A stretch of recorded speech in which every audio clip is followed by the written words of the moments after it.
오늘 제가 드릴 말씀은 고린도후서 4장 8절 9절에 있는 말씀인데요. 넉넉히 이기는 믿음이라는 이런 제목으로 말씀을 나누도록 하겠습니다. 제가 한번 읽어보도록 하겠습니다. 우리가 사방에서 고난을 당하나 괴로워하지 아니하며 난처한 일을 당하나 절망하지 아니하고 핍박을 받으나 버림받지 아니하며 거꾸로 뜨림을 당하나 망하지 아니하고. 저희들을 하나님께서 선교사로 부르시고 그리고 가나안 땅에 두신 지 벌써 28년이라는 그러한 세월이 흘렀습니다. 가나안에서 사역하는 것, 참 한국에서 사역하는 건 모두 다 동일하겠지만 굉장히 어려운 그런 힘든 시간들을 보내야 했었습니다.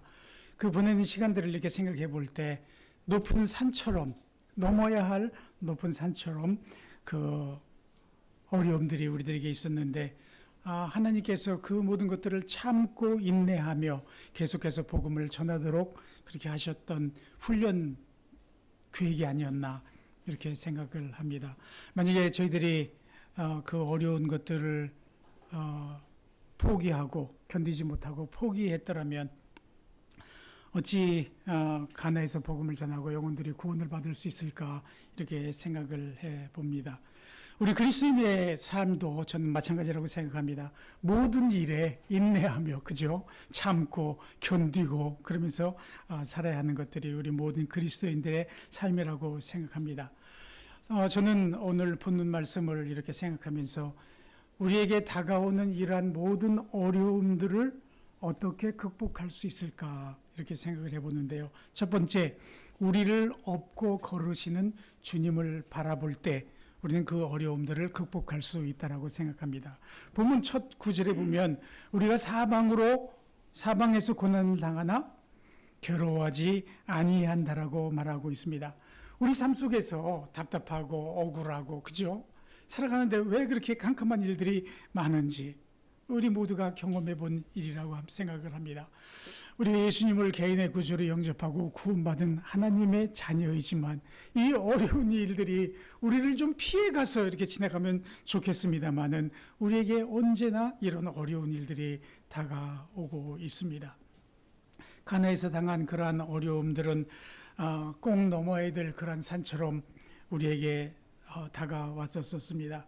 제 아내 가화석 선교사는 간경화로 15년을 고생을 했습니다. 조금 일하고 쉬어야 해요. 그런데 그 일하는 시간이 점점 줄어들고 그리고 쉬어야 될 시간은 점점 늘어나는 겁니다. 한 번은 말라리아에 걸렸어요.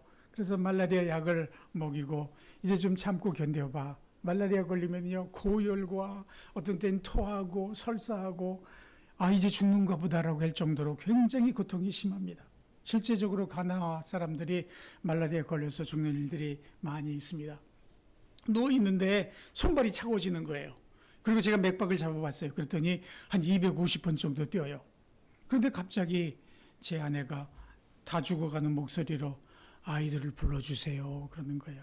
마음이 덜컥 내려앉았습니다. 이제 죽으려고 아이들에게 유언하려고 하나 보다 이렇게 생각한 저는 침대 머리에 우리 아이들을 불렸습니다. 그리고 부르고는 하나님 살려주세요. 아직도 복음 전해야 될 일들이 남아있고 또 아이들을 전도해야 될 일들이 남았는데 어떡합니까? 하면서 눈물을 흘리면서 우리 하나님께 살려주세요라고 이렇게 부르짖었던 그러한 때가 있었습니다.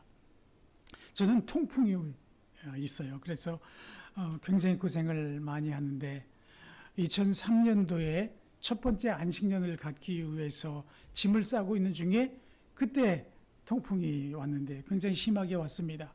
아마 그때 제 오른쪽 발목에 있던 그 연골이 다 녹아 없어지지 않았나 이렇게 생각을 하는데 18년 동안 연골이 없은 그런 상태로 사역도 하고 건축도 하며 일을 해왔습니다. 처음에 간에 도착할 때는 비자 문제가 해결이 안 됐어요. 그래서 이웃나라 토고에 가서 잠깐 있다가 들어오면은 그 국경에서 60일 동안 거할 수 있도록 그렇게 거주 허가를 주었습니다.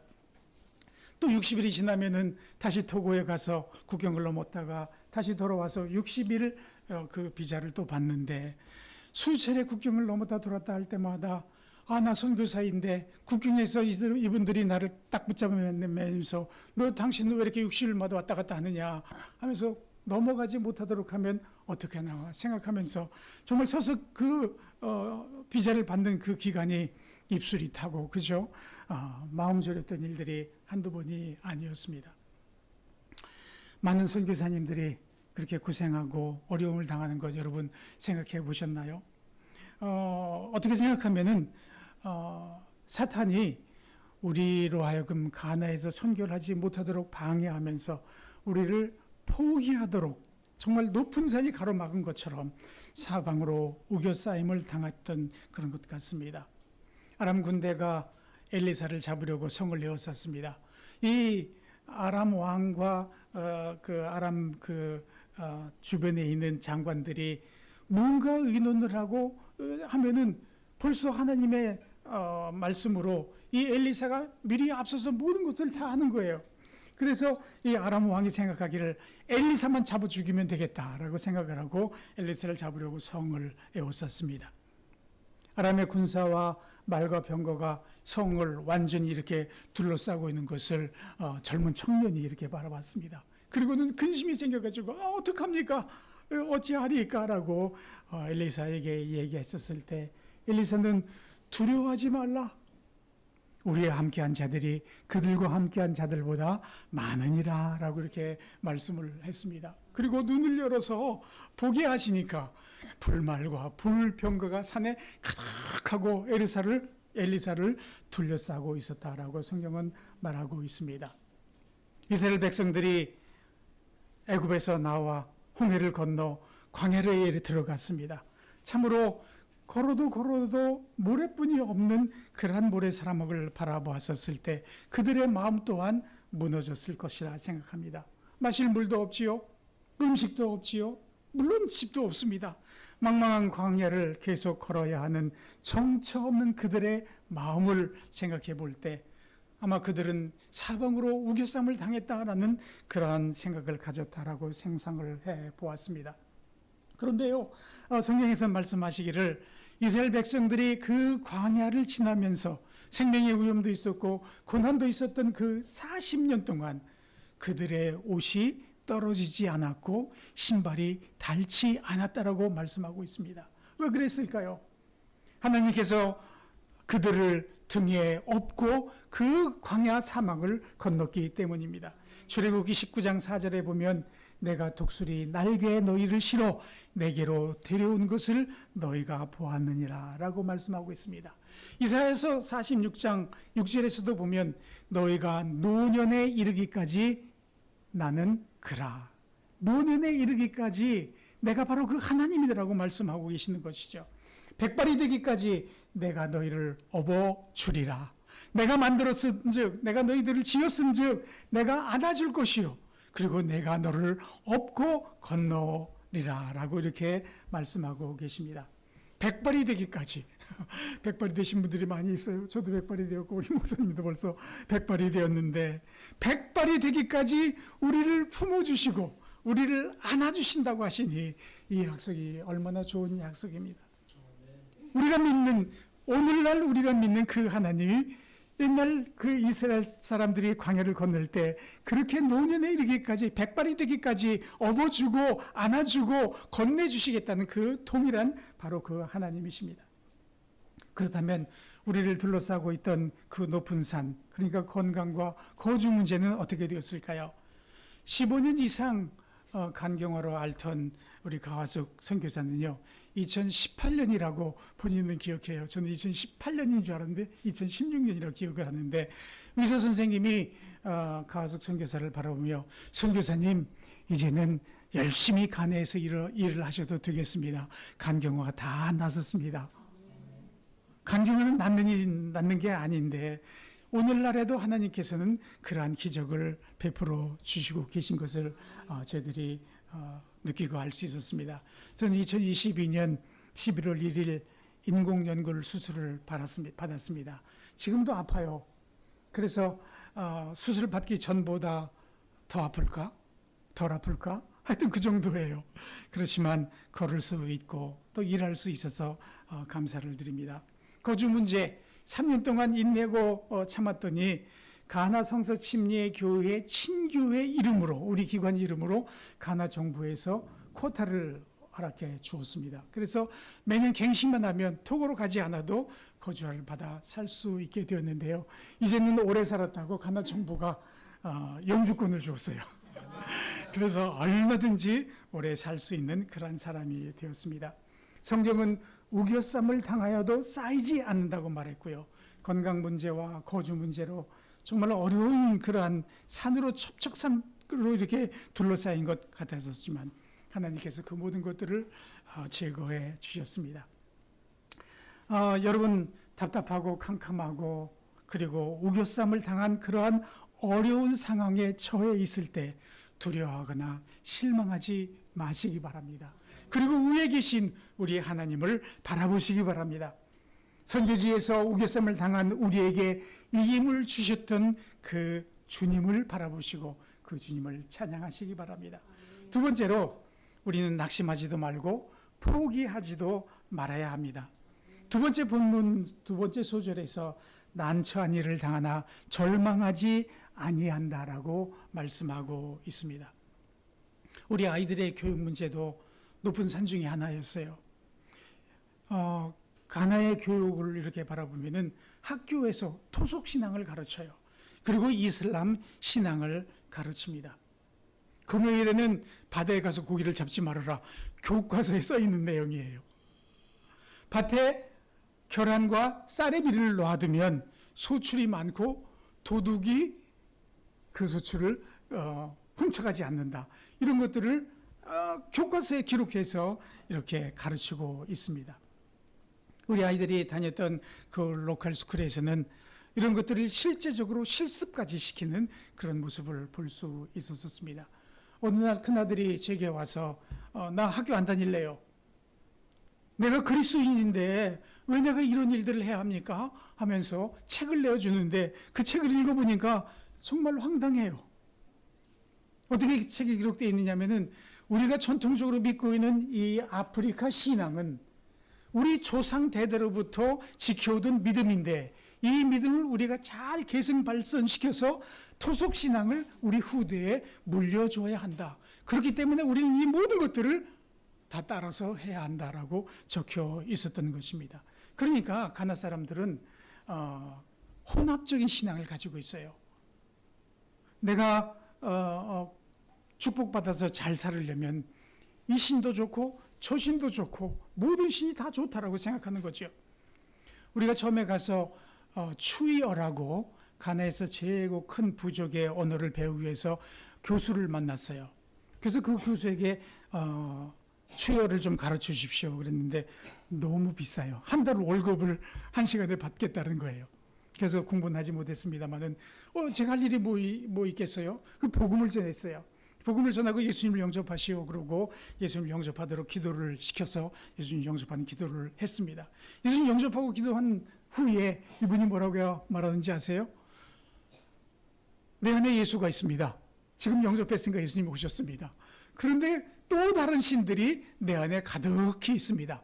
내가 오늘 예수를 영접하고 내 안에 모신 것은 이 예수라는 신이 나를 축복해 주실 줄 믿기 때문에 그 어떤 신 중에서도 예수라는 신이 또 나를 축복해 줄 것이라 생각을 하고 예수님을 영접했습니다라고 고백을 하는 것을 볼 때 이들의 신앙은 우리가 믿는 유일하신 하나님, 내가 곧 길이요 진리요 생명이니 아까 보셨지요. 예수님을 통하지 않고는 하나님께로 갈 수 없는 사실을 알고 있음에도 불구하고 다른 신들도 동일하게 마음속에 그렇게 있게 하는 것들을 볼 때 너무너무나 어려움들이 많았었습니다. 그래서 할 수 없이 우리 두 아이는 집에서 공부하는 홈스쿨을 했어요. 근데 제 아내 건강이 어려워서 옆나라 아이보리 코스트에 선교사 자녀학교를 이렇게 보냈는데 우리 큰아들은 그곳에서 전쟁을 겪었어요. 학교 캠퍼스를 놔두고 정부군과 반란군이 총격을 벌이고요. 대포가 날아다니고 그래서 또 대포는 학교의 담장에 떨어져서 부서지고 하는 그러한 어려움들이 있었습니다. 밤중에는 이렇게 총을 쏘다 보면은 예광탄이라는 게 있어요. 내 총알이 정확하게 가는가 안 가는가 보게 하기 위해서 빛이 나가는 그런 총알이에요.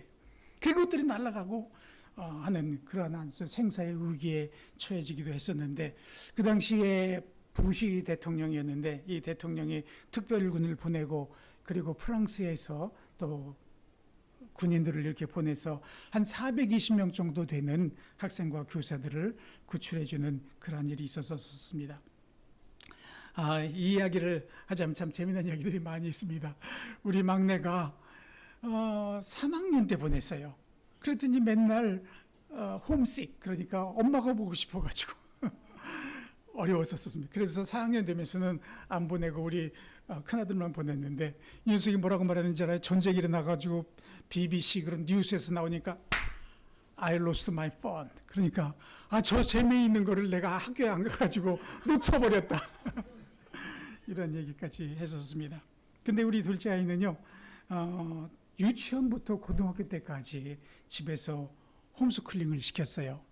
그랬더니 어느 날 엄마한테, 엄마는 고등학교 때 친구가 없어 보셨나요?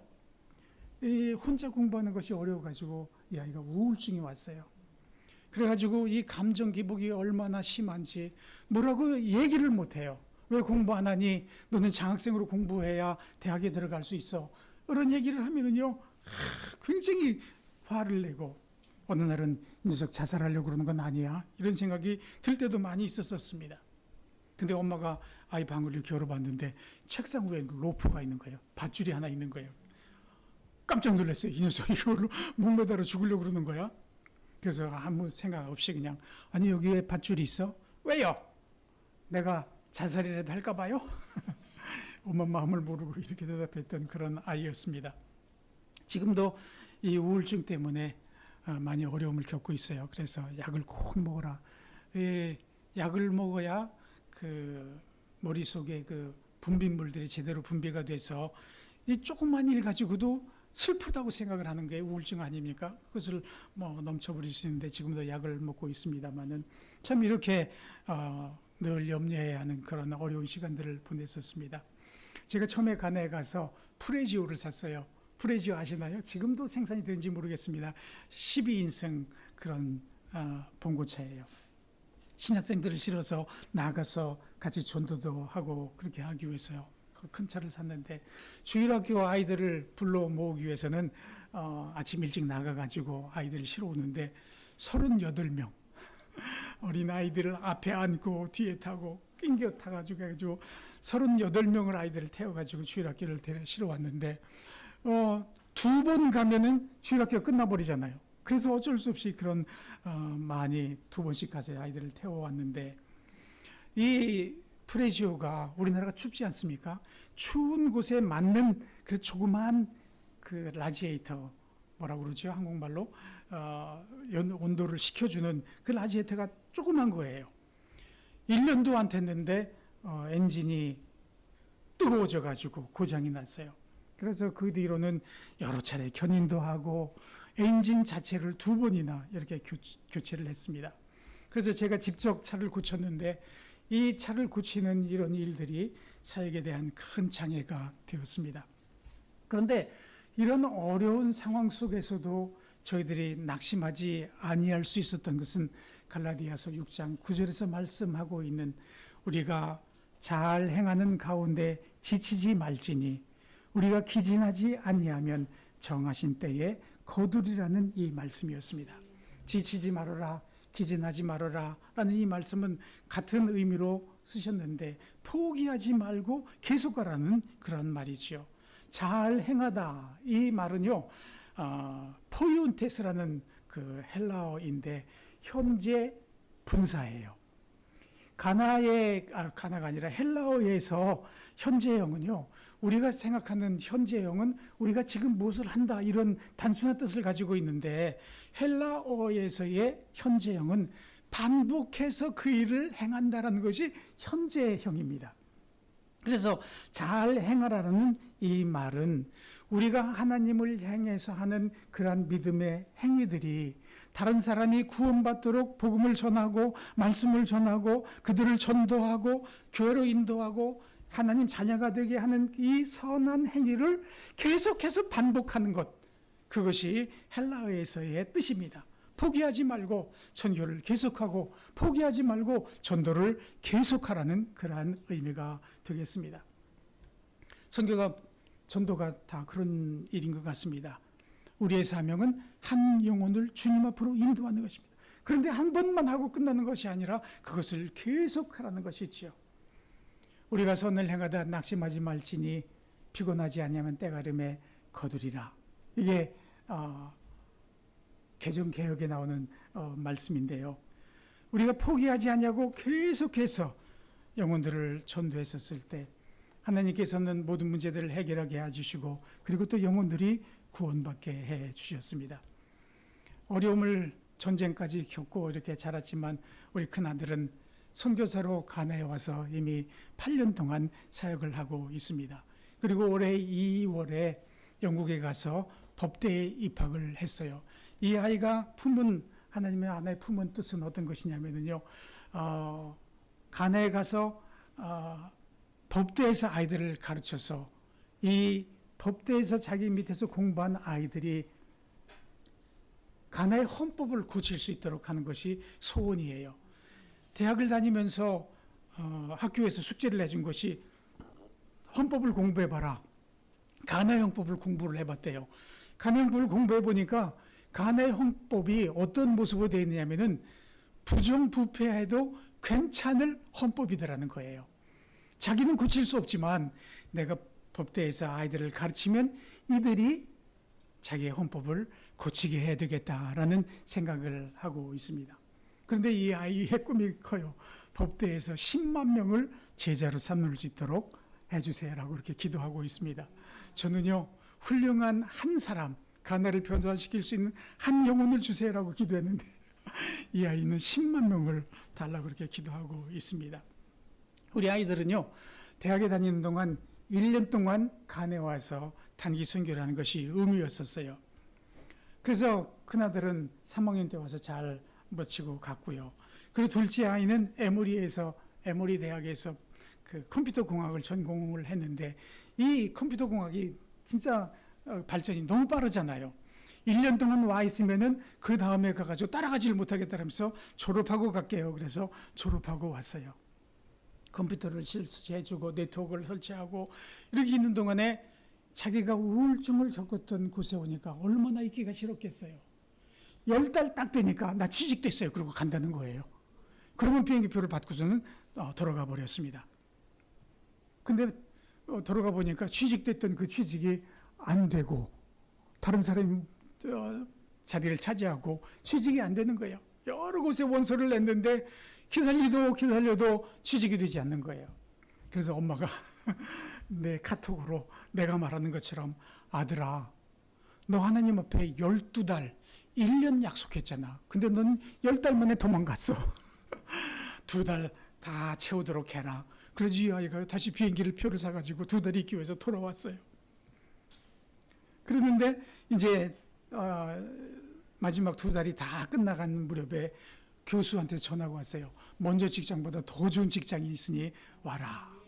그래가지고요, 2달 딱 마치고 가니까 정말 더 좋은 직장이 기다리고 있었던 것을 이렇게 볼 수 있었습니다. 이 하빈이가요,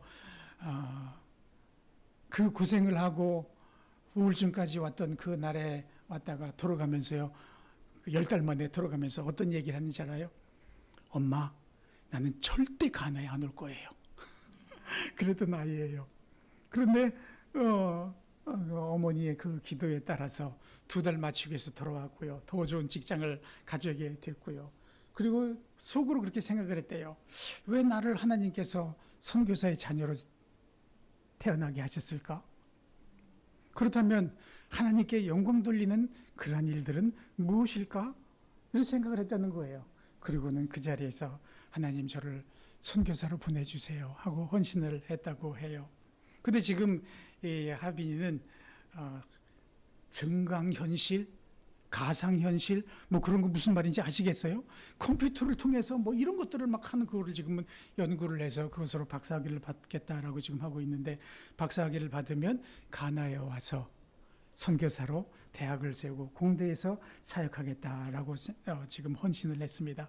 정말 두 아이 모두 다 주님께 쓰임받겠다라고 선교사로 헌신했으니 얼마나 감사한 일인지 모르겠습니다. 프레지오 고생 많았지요. 2008년도에 토요타 픽업을 하나님께서 주셔서 그 토요타 픽업은 뒤에 짐 실을 수 있는 것 아닙니까? 그래서 건축자재를 운송하고 그래서 경비를 절약하고 아주 요긴하게 썼습니다. 이제 18년 된 낡은 차가 됐네요. 300, 400km 지금 뛴 것 같아요. 그래도 여전히 잘 굴러가서 잘 쓰고 있습니다. 근데 우리 큰아이들이 이 차를 운전하고 아크라를 갈 때 이제 우리가 살고 있는 테마, 한국으로 말하면 인천, 서울 이런 관계인데 아크라를 이렇게 가면서 잘못해가지고 이 차가 완전히 전복이 됐어요. 그래서 가운데가 V자로 완전히 구부러지는 그런 사고가 있었는데 진짜 영화에서 본 거하고 똑같은 그런 사고가 있었습니다. 아마 복음을 전하고자 하는 그 아들을 사탄이 해하려고 했던 것은 아닌가. 그렇지만 몸이 그렇게 다치질 않아서 하나님께 감사합니다. 세 번째로 우리 본문에서 말하고 있는 것은 우리가 힘들고 어려운 일을 당할 때 하나님께서 우리를 보호하고 계신다는 사실을 우리는 믿어야 합니다. 여러분 믿음으로 구원받았어요. 아멘. 믿음으로 구원받았는데 우리 그리스도인들의 삶도 믿음으로 살아나가는 거예요. 무슨 일을 할 때도 믿음으로, 어떤 어려움이 당했을 때도 믿음으로, 하나님이 나를 이 어려움 중에서 보호하고 계신다는 사실을 믿으면서 살아나가는 것이 우리 그리스도인의 삶입니다. 세 번째 소절에 보면은 핍박을 받으나 버림받지 아니한다라고 말하고 있습니다. 가나에서도 저 여러 번 바울처럼 생명의 위험을 당한 적이 있었습니다. 한 5개월쯤 됐었을 거야, 가나에 간지. 그래서 강도를 만났어요. 제가 가나에서는 집을 얻으려면은 2년치 월세를 한꺼번에 내야 돼요. 다 없어지는 거죠, 2년치. 그 큰 돈인데. 은행에 가서 2년치 집세를 찾아가지고, 그리고 제 봉고차 조수석 발 닿는 땅에다, 바닥에다 이렇게 던져놓고, 그리고 그 프로판 가스를 사기 위해서 운영하고 있는데, 출입pik이 너무 심하니까 차가 섰어요. 잠깐 서 있는데 차가 갑자기 막 흔들려요. 그래서 앞거울에서 뒷거울을 이렇게 보니까 가나 시커먼 사람이 제 차 밑에서 겨우 나와요. 내가 저 사람을 치웠다고? 그래서 이렇게 나와가지고는 앞에 서 있는 차에 타길래 야, 너 뒤에서 뭐 했어? 하고 소리 질렀더니 나 띵! 그러면서 아무것도 아니야? 그러면서 앞차를 타는 거예요. 몰랐지요. 그 차를 조금 운전을 하는데 막 차가 흔들리기 시작해요. 봤더니 이 사람이 차 뒷차 타이어를 칼로 다 찢어놨어요. 그래서 움직이지를 못하는 거예요. 가에다 세워놨더니 이 사람이 그리고 이제 차를 이렇게 돌아보는데 앞에 와가지고 문을 열고 옆에 놔뒀던 제 가방을 들고 그 까만 차가 어느새 앞에 와가지고 서 있는 거예요. 그리고 그 앞차를 타요. 그때는요 정말 성령 충만해서 내가 이 강도에게 복음을 전해야지 이런 생각을 하고 쫓아갔어요. 쫓아가서 이 사람을 잡았는데 이 사람은 차에 타고 차는 출발하고 난 이 사람 붙들지 못하고 난 1초가 모자라서 차를 못 탔어요. 차에 끌려가지고 주르륵 끌려가는데 안 놨어요. 사람이 끌려가면 서겠지. 아이 강도가 왜 서요? 그죠? 참 미련했어요. 붙잡고 있는데 차가 막 달리는데 빙그르륵 전 몸문 돌면서 제 앞에 이만한 큰 타이어가 빙글빙글 돌고 있는 거예요. 잘못하면 그 머릿속에 들어가 죽을 것 같아요. 그래서 놨습니다. 가나 목사님이 그 이야기를 했더니 아니 미쳤냐고 그 차를 타려고 그러냐고 그 차에 탔으면 당신 죽었을 거예요 그러더라고요. 그렇겠죠. 얼마나 손을 놓으라고 때렸는지 손등이 이렇게 부어있더라고요. 그래서 지금도 상처가 있습니다만은 그 여름살에 고통을 많이 당했어요. 병원에 가면은요 가재를 이렇게 붙여놓잖아요. 그 가재를 또 확 찢어요. 그러면 또 피가 다시 나고 그 여름살에 진짜 그 치료하는데 고생을 많이 했었습니다. 콘크리트를 치는데 이제 서포트 기둥을 이렇게 세우잖아요. 현지 건축가한테 물었어요. 이 정도면 괜찮아? 괜찮대요. 왜냐하면요 가나 사람들은 세수대에다가 콘크리트를 비벼가지고 하나씩 쏟아 부으니까 아무 문제가 없는 거예요. 근데 저는 르미콘을 사가지고 쏟아 부으니까 견디지 못하고 막 쏟아져요. 그래서 쏟아지는 철근 콘크리트 밑에 있다가 저도 같이 쏟아졌어요. 근데 그 옆에 있던 기둥 철근을 붙잡고 떨어지지는 않았습니다만은 우리 어린 아이들 놀이터 만들어준다고 그 커터를 이렇게 누르는데 손가락이 슉 달려 들어가가지고 여기 이렇게 폈어요. 앞에 계신 분들은 보시겠습니다만은 하얀 뼈가 보이더라고요. 그래도 움직여요. 체육관을 완성을 하고 바닥에 우레탄을 칠하는데 이게 가져온 지가 오래돼 가지고요. 1년이 넘었거든요. 건물 짓는데 시간이 많이 걸렸어요. 그래서 오래 걸려가지고 섞어가지고 뿌리니까 금방 굳어요. 야, 이거 안 되겠다. 우레탄이기 때문에 그 바닥이 같이 이렇게 흘러서 평평한 바닥을 만들어야 되는데 굳고 난 뒤에 하면은 층해지니까 안 되겠어요. 그래서 아침 7시부터 저녁 7시 반까지 그냥 혼자 그냥 섞어가지고 붓고 이렇게 하고 또 붓고 막 이렇게 해가지고 다 끝났어요. 물론 땀나고 냄새하고 고통을 많이 받았는데 이제 앉아서 쉬면 괜찮겠지. 그리고 철퍽하고 앉았는데 안 쉬어져요. 그냥 무척 힘들고 피곤해요. 그냥 벌렁 들어 누웠어요.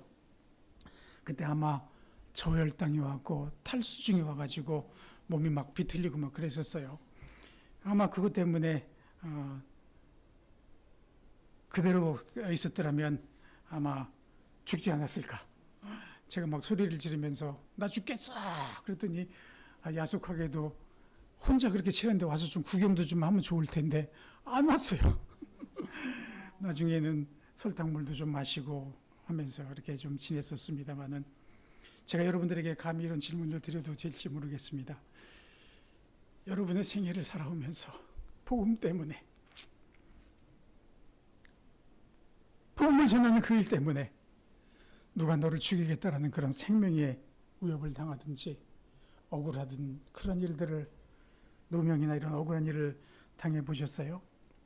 고린도 후서에 보면은요, 사도 바울이 이렇게 말하고 있어요. 수고도 넘치도록 하고 매도 지나치게 맞고 감옥에 더 자주 갇히고 여러 번 죽을 뻔했고 마흔에서 하나 가만 39대 때리는, 유대 사람들이요 40대 따르면 율법에 걸리기 때문에 사람을 때릴 때 39대뿐이 안 때려요.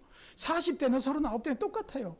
이것을 5번 맞았으며 몽둥이로 맞고 돌로 맞고 파서나는 그 뱃속에 있고 밤낮 깊은 이제는 죽었구나, 이런 생각. 여행의 강도의 위험, 물의 위험, 동포의 위험, 이방인들의 위험, 도시, 광야, 이런 모든 위험을 겪었다라고 말씀하고 있습니다. 춥고 배고프고 금식하고 추위를 당하고 헐벗었고 목마르고. 왜요? 왜 사도 바울이 이런 어려움을 당했을까요? 저와 여러분들을 구원해 주시기 위해서 그 어려움을 다 이기고 그리고 그것들을 견뎌냈던 것이지요. 사실 오늘날 우리들이 생각해 보면 이 사도 바울이 당했던 그러한 어려움들을 똑같은 그 정도의 무게가 되는 그러한 고난 가운데 있었던 분은 많지 않으리라 이렇게 생각을 합니다. 여러분들은 복음 때문에 어려움을 겪어보신지는 모르겠습니다만은 주님, 안일함을 추구했던 저를 용서해 주십시오라고 고백해야 되지 않을까 생각을 합니다.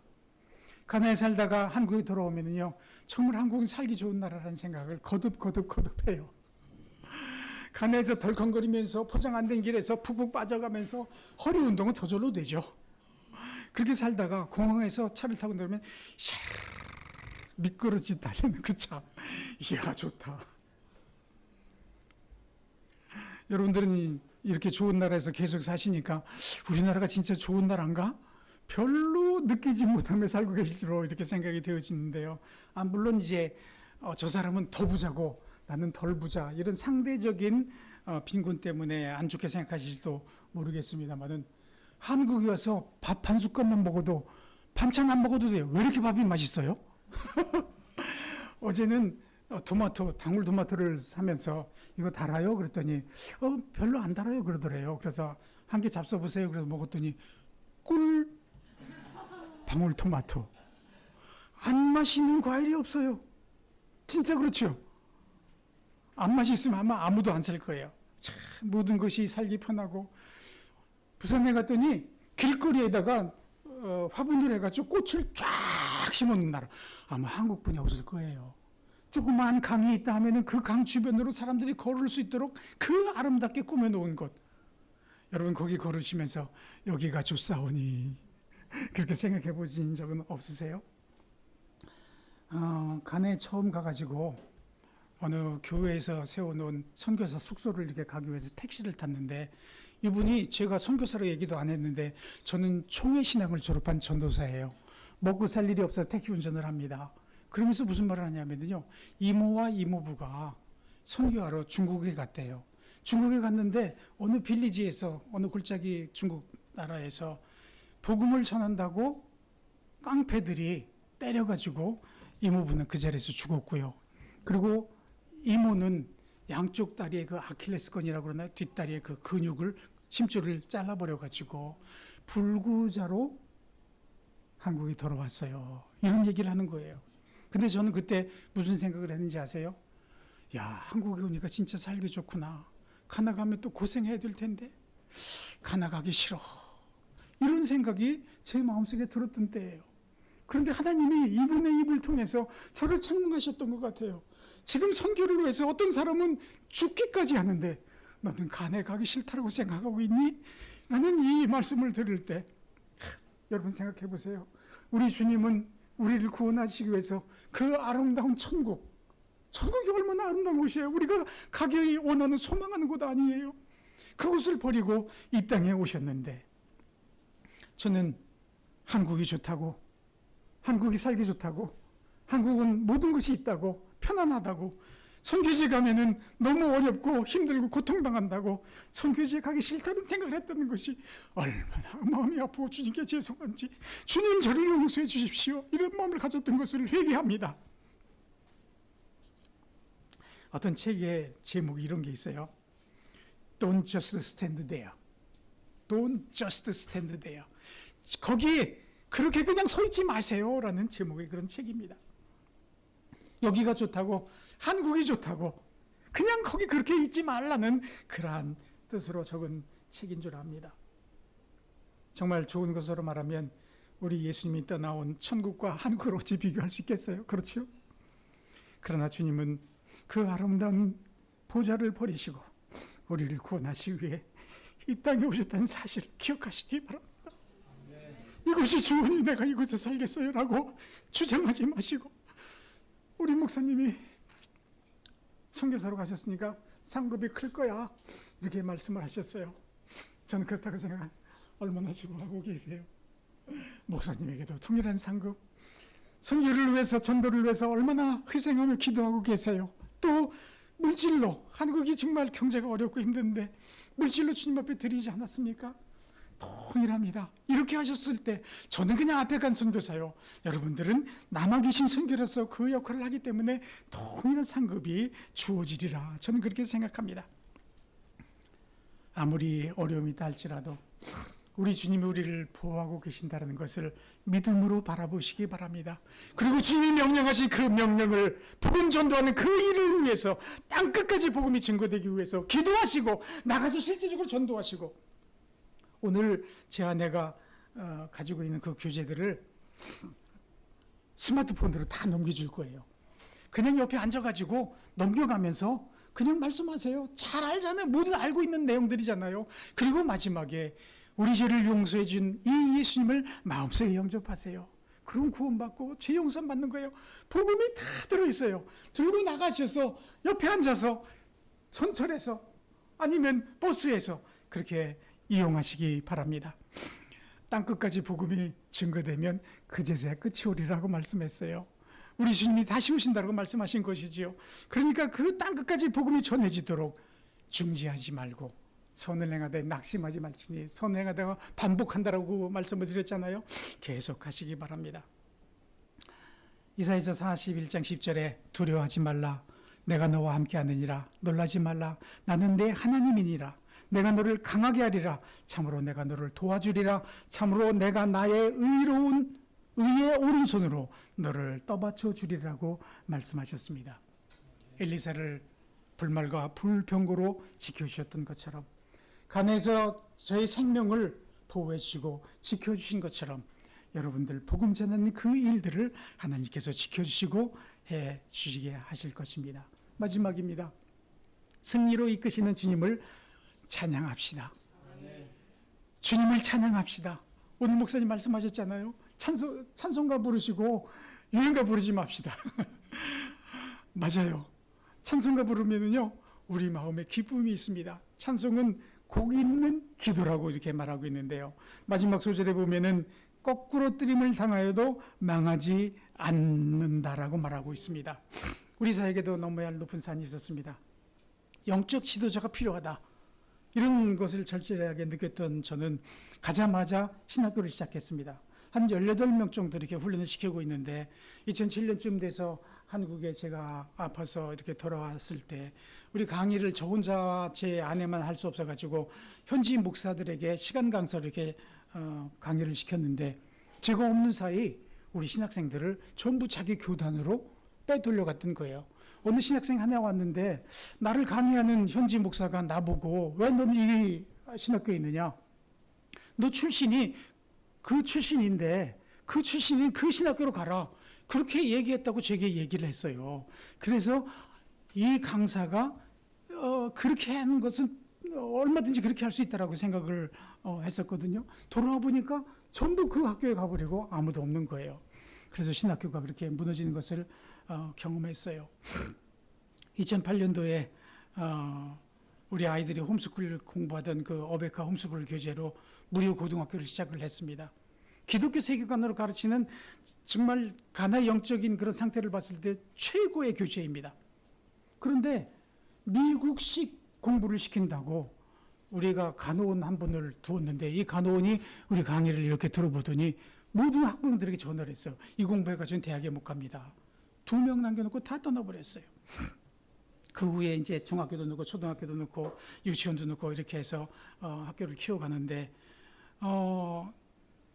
가나 중학교 3학년이 되면은 예비고사처럼 고등학교 입학하기 위한 시험을 칩니다. BEC라는 시험인데 우리 중학교 2학년 때, 3학년 때 치러야 될 시험을 모의고사를 한번 쳐봤어요. 그랬더니 아이들 성적이요.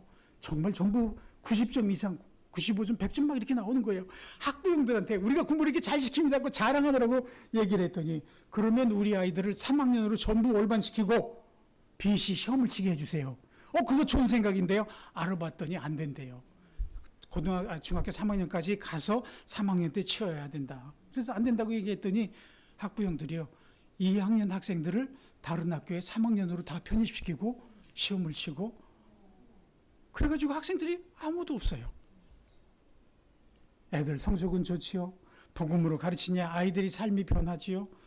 이야, 세상에 이런 일이 어디 있겠습니까?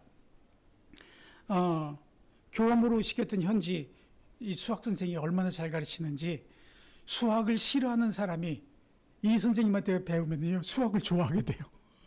근데 여러 가지 이제 학교 규율대로 움직이도록 교장한테 교감한테 얘기를 했는데 난 당신의 일을 따를 수 없습니다. 그러면서 그냥 나가버렸어요. 그런데 나가면 좋은데 우리 학교에 있던 고등학생들을 자기가 간 학교로 또 데려간 거예요. 팬데믹이 왔을 때는 우리는 온라인으로 공부를 시켰거든요. 그리고 학비를 깎아줬어요. 근데 어느 학부형이 다른 학부형들을 선동해가지고 팬데믹 기간 동안 인터넷으로 공부하는데 학비를 받아서는 안 되니까 우리가 투쟁해서 무료로 공부시키도록 하자. 그래가지고 얼마나 우리를 괴롭혔는지 몰라요. 찌르릉 하면은요, 교장에 있는 우리 가숙 선교사가 막 사시나무 떨듯해요. 어떤 얘기로 그냥 말로 공포를 주고 뭐 하는지요. 군인들하고요, 경찰들하고요, 우리 학교 와가지고 문들을 다 열어보고, 우리는 전부 집에서 공부하니까 학생들이 아무도 없거든요. 우리가 살고 있는 집까지 다 열어보면서 그렇게 우리를 험하게 그렇게 대했었습니다. 정말 걱정이 뭐 무지무지하게 됐고 막 가슴이 저리고 막 그랬었지요. 그러면서 나중에는 우리는 그랬어요. 그래도 아이들을 학교에 보내서 공부를 시켜라. 싸우는 건 싸우는 거고 무료로 공부시켜달라고 하는 거 그건 우리는 할 수 없지만은 뭐 선생님들 월급도 줘야 되고 여러 가지 비용이 많이 들어가는데 안 된다라고 얘기를 하면서도 근데 안 그래요. 전혀 학교를 보내질 않아요. 그리고는 나중에 뭐라고 가처분 신청을 냈냐면은 우리 아이들을 1년 동안 공부를 안 했지만 다 월반시키고 받아주고 그리고 학비를 내지 않도록 해라. 이런 일들을 당하면서요, 학생들이 주로 절반 정도로 줄었던 거는 뭐 큰 일은 아니지만은 전화만 오면 또 오는 협심증에 뇌졸중까지 와가지고요, 내가 진짜 많이 고생을 했습니다. 학교가 말씀으로 이렇게 아이들을 가르치는 이런 것들을 보며 정말 구령하는 학교, 믿음을 이렇게 세워줘서 영적으로 성장하도록 하는 이 학교를 보니 사단이 가만히 있지를 못했던 것 같아요. 교육을 통한 선교를 하라고 부름을 받았고 하나님의 자녀인데 비전으로 주신 그 일을 내가 감당하고 있는데 학생들을 전부 빼앗기고 다 잊어버리고 이런 어려움들을 아주 수없이 겪었던 것입니다. 근데 이것은 저만의 일이 아닐 것 같아요. 한국에서 직장 생활을 하면서 이렇게 지내실 때 사업의 어려움, 직장의 어려움, 인간관계의 어려움, 심지어는 가족들 간에도 그러한 어려움을 겪었을 것입니다. 근데 우리 주님도요, 메시아로 이 땅에 왔는데 메시아로 인정을 받지 못했어요. 그리고 결국은 죄인처럼 십자가 달려 처형을 당하셨지만 주님이시기 때문에 그 죽음을 부활로 승리할 수 있었던 것입니다. 십자가의 도가 멸망하는 자들에게는 미련한 것이요 구원을 얻는 우리들에게는 하나님의 능력이다라고 고린도전서 1장 18절에서 말씀하고 있는데요. 여기 와서 예배드리고 있는 십자가의 도, 헌금 드리고 기도하고 선교를 하고 이런 모든 것들이 멸망받는 이 밖에 있는 저 사람들에게는 저 사람 진짜 미련해. 왜 교회 간다는 거야? 왜 시간 소비해? 왜 금요일마다 수요일마다 교회 가서 그렇게 시간을 보내? 미련하다라고 이렇게 보이겠지만 예수 그리스도를 믿는 우리들, 예수 그리스도의 보혈로 구원받은 우리들에게는 그것이 바로 하나님의 능력이 되는 것이지요. 로마서 8장 33절 34절 누가 무슨 일로 하나님께서 택하신 자를 고소하리요? 의롭다 하신 분은 하나님이시니 누가 정죄하리요? 죽으신 분은 그리스도시요? 참으로 다시 살아 일어나신 분도 그리스도시니 그분께서 하나님의 오른편에 계시며 또한 우리를 위해 중보하시느니라 라고 말씀하고 있습니다. 하나님은 우리의 승리의 주관자라고 말씀하시고 있고요. 믿음에 따라 사는 우리를 향해서 의롭다라고 칭해 주신다라고 말씀하셨고요. 우리를 위해서 중보하시는 하나님이시라고 말씀하고 있습니다. 이 여러 가지 어려운 일, 학교 사역의 어려운 일, 부모의 그 소송 이런 일들은 정말 하나님께서 잘 회복시켜 주셨어요. 판사가 내용을 다 읽어보고 웃기지요. 학교도 보내지 않았는데 월반시키고 학비를 내지 않고 다니게 해달라. 근데 이 판사가 참 지혜로웠어요. 이 판사가 그냥 결정만 하면 되는데 거기 한 200명 정도 변호사가 앉아 있었다고 그래요. 그 다음 재판들을 위해서. 여러분 생각은 어떻게 생각하십니까? 우리 변호사가 뭐라고 얘기했냐면은 이 건은 기각돼야 됩니다. 한마디만 딱 했대요. 여러분 생각에도 기각돼야 된다고 맞다고 생각하십니까? 맞다고 생각한 사람 손 들어보세요. 모든 변호사들이 다 손을 들었대요. 그러니까 이 고소한 사람도 아무 말 못하는 거예요. 그죠? 모든 변호사가 괜찮다고 했는데 왜 네가 계속 그렇게 할 수 있어? 그래서 그 공판에서 기각돼서 이겼고요. 지금 이제 학교가 많이 회복이 됐는데 그때 우리를 괴롭혔던 사람들은 다 떠나가 버렸어요. 그리고 새로 들어온 사람들은 어떤 사람들이냐면은 우리 학교는 복음을 가르쳐주는 학교, 우리 학교는 학생들의 삶의 모습이 바뀌게 해주는 학교. 그러면서 교장 선생님 무슨 말이든지 저는 그대로 따르겠습니다. 이런 분들이 많은 그런 학교로 잘 성장하게 되었습니다. 어제도 소식이 왔는데요.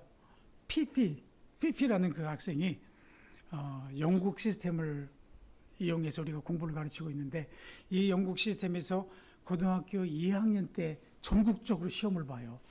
이 시험이 얼마나 어려운지 중국 문화원에서 온 사람이 사물통을 가지고 시험 문제를 그 속에 둬뒀다가 이분이 와서 따가지고 시험지를 꺼내서 나눠주고 시험을 치게 하고 그리고 잘 팩해서 그리고 가져가고 해서 시험을 치는 건데 가나 전체에서 피피라는 학생이 전국에서 1등을 했어요. 이런 일들이 계속해서 일어나고 있는 것이 우리 학교입니다. 우리 학생들에게 말씀을 계속 가르치니 말씀을 듣고 구원을 받고 말씀을 계속해서 가르치니 우리 학교는요 아침에 오면은 성경 읽기부터 해요. 그리고 전도서 장별로 31장까지잖아요. 그래서 1일이면 1장, 10일이면 10장 이렇게 쭉 읽어요. 그리고 위인전, 특별히 기독교 위인전, 기독교 서적을 읽게 하고 그리고 1시간이 끝나면 7시부터 8시까지 그렇게 하고 난 뒤에 8시부터는 1시간 동안 또 바이블 클래스가 있어요. 선생님들이 와가지고 우리한테 이제 강습을 받은 그런 내용으로 성품 교육을 이렇게 계속해서 말씀을 들으니까요. 성경 말씀에 이런 말씀이 있어요. 믿음은 들음에서 나며 들음은 우리 주 예수 그리스도의 말씀으로 말미암았다.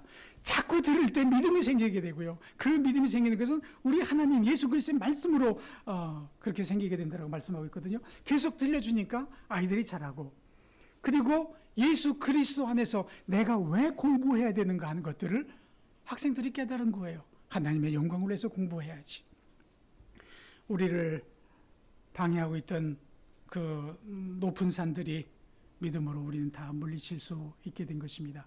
마가복음 11장 24절에 보면 너희가 기도할 때 무엇을 원하든지 너희가 그것을 받은 줄로 믿으라. 그리하면 너희가 그것을 받으리라. 믿음으로 살라고 말씀하고 있습니다. 로마서 8장 35절 누가 우리를 그리스도의 사랑에서 떼어놓으리요. 환난이나 공경이나 핍박이나 기근이나 벌거벗음이나 위험이나 칼이랴. 도살할 양같이 여겨졌나이다 함과 같으니라. 아니라 이 모든 것 가운데 우리는 우리를 사랑하신 그분을 통해 정복자들보다 더 나은 자들이라. 킹 제임스 영어 성경을 이렇게 보면은요, We are more than conquerors. 근데 한글 성경에서는 넉넉히 이긴다. 충분히 이긴다. 정복자들이 정복한 것과 같이 이기는 그러한 사람들이다라고 말씀하고 있는 것이죠. 우리는 주님 때문에 승리할 수 있습니다. 주님 때문에 충분히 정복자들처럼 그렇게 이길 수 있습니다. 왜냐하면 우리를 사랑하시는 분들이 우리 안에 계시기 때문입니다. 저도 지치지 말고 어떤 때는 선교사 그만두고 한국에 와서 택시 운전하면은 우리 식구 먹여 살리지 않겠어. 이런 생각할 때가 있었습니다. 그러나 포기하지 않겠습니다. 우리 가우석 선교사가 하는 얘기가 있어요. 가나에서도 천국에 갈 수 있어요. 맞아요? 틀려요? 복음 전하다가 복음 전하는 그 순간에 주님 만나고 싶어요. 이렇게 기도하고 있는 것이 바로 우리입니다. 계속해서 포기하지 않고 선교사의 길을 가겠습니다. 대학을 세운다고요? 고등학교 세우는 것까지 엄청 힘들고 고통스러운 일이었습니다. 대학 세우는 일은요, 그거의 1000배 이상. 고등학교 세워가지고 지금까지 살아가는 것이 백두산이었다면 대학 세우는 것은 엘리베이터 산처럼 높을 것 같아요. 그러나 하나님께서 믿음으로 넉넉히 충분히 정복자처럼 이기게 해 주실 줄로 믿습니다. 히브리서 11장 6절에 이런 말씀이 있어요. 잘 들어보시기 바랍니다. 믿음이 없이는 하나님을 기쁘게 하지 못하나니 그분께 나아가는 자는 반드시 그분께서 계시는 것과 하나님께 나아가는 자는 반드시 그가 살아계신다는 것을 믿어야 된다는 것이고요. 또 그분께서 부지런히 자신을 찾는 자들에게 보상해 주시는 이심을 믿어야 한다라고 말씀하고 있습니다. 그렇습니다. 구원도 믿음으로 받았습니다. 우리 그리스도인의 삶은 믿음으로 살아나가는 것입니다. 아무리 어려운 일이 있다 할지라도 우리 하나님이 계시는 것을 믿고 그분 앞에 나아갈 때 그분을 찾는 그 사람들에게 상 주시는 이심을 믿고 나가시기를 바라보시기 바랍니다. 어느 날 한 목사님이 간에 오셨어요. 오셔서 말씀하시기를 한 달에 한 번 성경을 읽는다는 거예요. 아니 목사님 어떻게 한 달에 한 번 성경을 읽을 수 있어요? 하루에 40장 읽으면 한 달에 한 번 읽을 수 있어요.